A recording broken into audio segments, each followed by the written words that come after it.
Shalom, selamat pagi.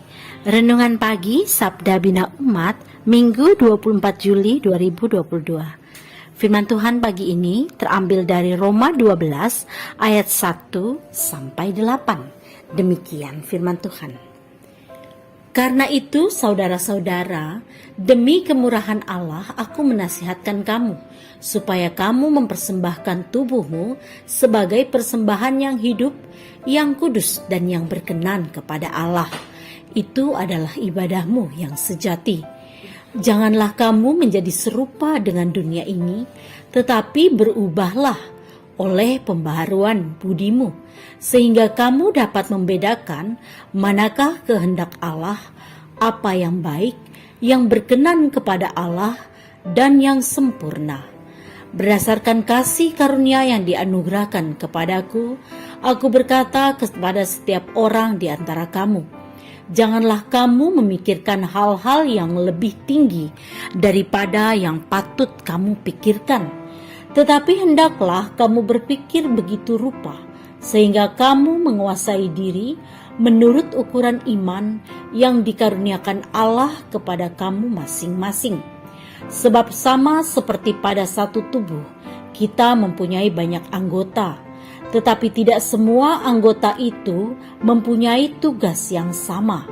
Demikian juga kita, walaupun banyak, adalah satu tubuh di dalam Kristus. Tetapi kita masing-masing adalah anggota yang seorang terhadap yang lain. Demikianlah kita mempunyai karunia yang berlain-lainan menurut kasih karunia yang dianugerahkan kepada kita.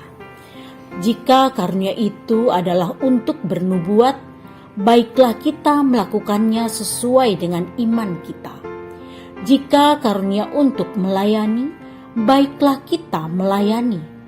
Jika karunia untuk mengajar, baiklah kita mengajar. Jika karunia untuk menasihati, baiklah kita menasihati. Siapa yang membagi-bagikan sesuatu, hendaklah ia melakukannya dengan hati yang ikhlas. Siapa yang memberi pimpinan, hendaklah ia melakukannya dengan rajin. Siapa yang menunjukkan kemurahan, hendaklah ia melakukannya dengan sukacita. Demikian firman Tuhan. Renungan pagi ini bertema, persembahanmu adalah hidupmu. Esther A. Sutanto dalam bukunya Liturgi Meja Tuhan menuliskan bahwa seringkali umat memahami tindakan pelayanan dalam memberi persembahan sebagai ungkapan syukur merupakan tindakan vertikal daripada horizontal, di mana persembahan maupun doa ditujukan kepada Tuhan, sehingga umat jarang menghubungkannya dengan pelayanan sosial. Pandangan Sutanto hendak menegaskan bahwa persembahan kita memang ditujukan kepada Tuhan. Namun alangkah indahnya jika persembahan itu juga diwujud nyatakan dalam tindakan nyata sehari-hari.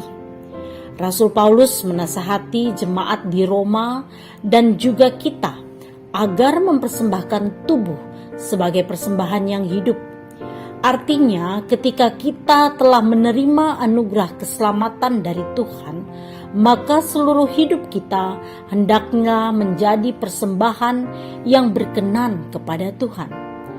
Harus ada wujud nyata yang dipraktekkan dalam perilaku hidup setiap hari. Dengan kata lain, ada perubahan hidup yang lebih baik sesuai dengan kebenaran firman Allah yang telah didengar dan diajarkan kepada kita. Perubahan hidup itu menuntut setiap orang untuk hidup kudus, yaitu hidup yang bersumber pada Kristus, sehingga kita mampu menghadapi berbagai tantangan dan cobaan kehidupan. Dengan demikian, persembahan tidak selalu berbicara mengenai seberapa banyak uang yang telah diberikan, tetapi seberapa peduli kita terhadap sesama.